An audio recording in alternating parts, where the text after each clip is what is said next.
Well, I think there have been three debates taking place throughout the whole of those 70 years.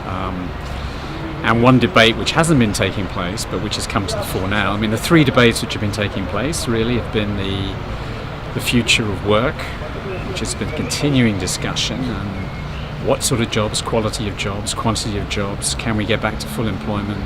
Does that mean more labour market flexibility? Does it mean better jobs? Does it mean better government policy? Does it mean strong unions, more collective bargaining?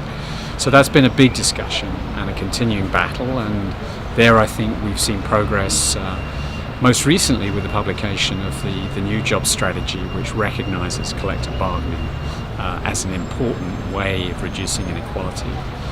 I think the second debate that's been going on, particularly since the end of the 1980s when the Berlin Wall collapsed, was a debate really about the future of capitalism, which model works better. I mean, there was no, I think, any argument to say that now we have to move to a planned economy or a Soviet-style system. That was kind of clearly lost, that debate. But I think after the simplicities of some of the IMF prescriptions and others saying, well, we just need free markets, there's clear recognition that different sorts of models of capitalism work differently. They have different levels of inequality, different roles from institutions, different roles from unions.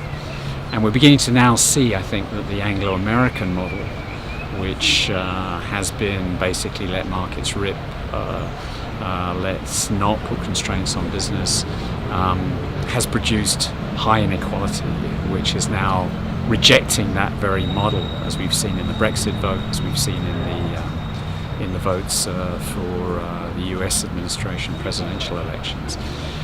So I think that those two arguments are continuous. A newer one is really around about the future of democracy, where I think we have to continue to emphasize not just the economic role of unions, but the fact that when you see healthy unions, you also tend to see healthy democracies. You can't look at any dictatorship and say that there are clearly well-functioning, strong, independent unions in those situations.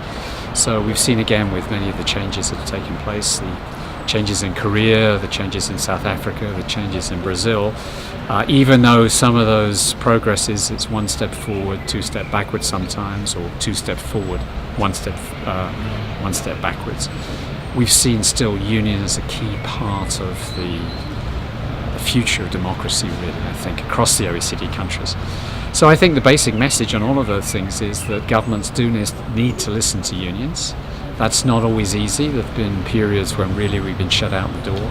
But I think increasingly within the OECD, and this is certainly now clear from the current period, there's an opportunity, a privileged opportunity, to be very much part of those discussions and part of those debates and shape the future, as well as perhaps just being a listening post for the union movement, which we've had to be at some points in the past.